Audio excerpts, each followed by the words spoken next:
So what's all this fervor, all this contention and fight? Sounds like a religious war. Well, it is. On one side you've got a Judeo-Christian ethic, and on the other side you've got a humanistic philosophy. So that's essential to contention. You know, on the one side you got the pro-life, and on the other side you've got the pro-choice. So, you know, do the deistic or the theistic group have a leg to stand on? Well, they subscribe to what they consider a higher authority, a divine authority that supersedes humanity, whereas the humanistic side says, you know, humans are the highest authority. The difficulty with that is that the humanistic side can't get any further than human intellect, and therefore they have to honor the institutions of humanity, which are institutions that provide services, government services, agencies, bureaucracies, and so forth. On the deistic side, those are the people that honor, like, their churches, their denominations, their evangelical fitness, their fundamentalists, Pentecostalists, you know, the Roman Catholic doctrine, and so on and so forth.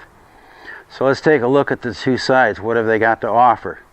On the deistic side, there are some biblical passages that they depend on. Exodus 13, verses 1 and 2. The Lord said to Moses, "Consecrate to me all the firstborn.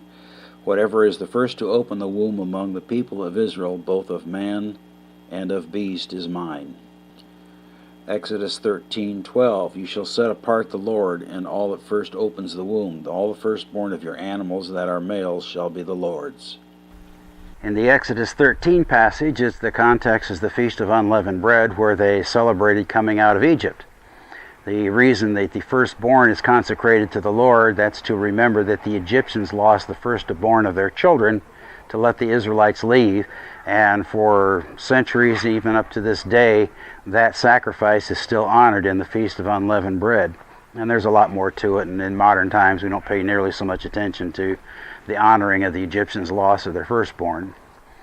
And then in the next passage,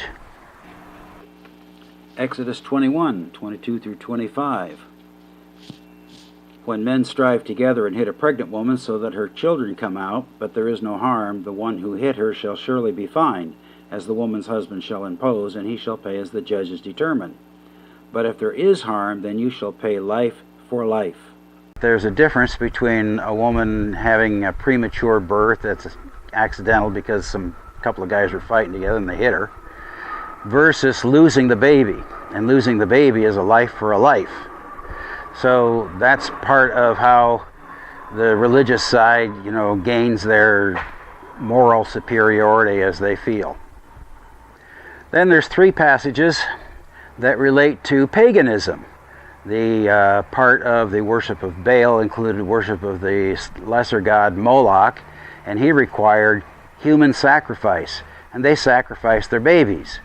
So to the deistic group, what they look at is abortion is idol worship.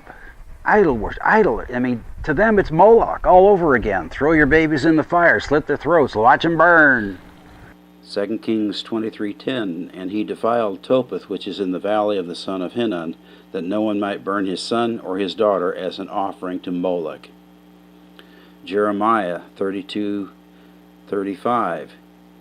They built the high places of Baal in the valley of the son of Hinnom to offer up their sons and daughters to Moloch, though I did not command them, nor did it enter into my mind that they should do this abomination to cause Judah to sin. Psalms 106, 36 through 38.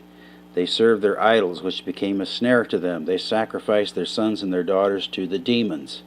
They poured out innocent blood, the blood of their sons and daughters, whom they sacrificed to idols of Canaan, and the land was polluted with blood. On the humanistic side, human well-being is the highest ethic you can ascribe to, because that's as far as you can go with your intellect. It's philosophy, it's human well-being, trying to sometimes second-guess human nature. So that's it. So on the humanistic side, preserving the woman's lifestyle, not interfering with her work, her career ambitions, her schooling, too much of a burden on the family, those are all legitimate, high-ranking reasons to have an abortion. If you'll check out the chart, you can see that those are fundamentally the reasons that are given for abortion. Basically, maintaining lifestyle, not allowing children to get in the way of what the adults want to do. For the religious, Planned Parenthood is the primary target. They have 650 franchises, 80% of them in inner cities. But there's also 13,000 community clinics that offer women's health, so if you defund Planned Parenthood, you don't actually defund very much women's health products. In fact, the amount of women's health services has been declining over the years in Planned Parenthood, while their number of abortions they administer has stayed steady or slightly increasing. So there's another criticism of Planned Parenthood, that they impact the minorities far more than they impact anybody else. And there's some charts that'll show you that, but essentially it's just some simple numbers. Abortion done by ethnic group. Whites represent about 72% of the population, and they're 39% of the abortions. You might expect them to be 72 if it were proportional, but it's not.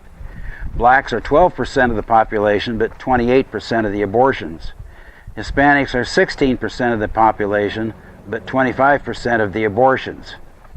So obviously there is some impacts there that are disproportionate for the minorities, who are also the poorest among us and sometimes the most disadvantaged in terms of business opportunities and employment opportunities. So while the stats are there, they may not really represent what's going on.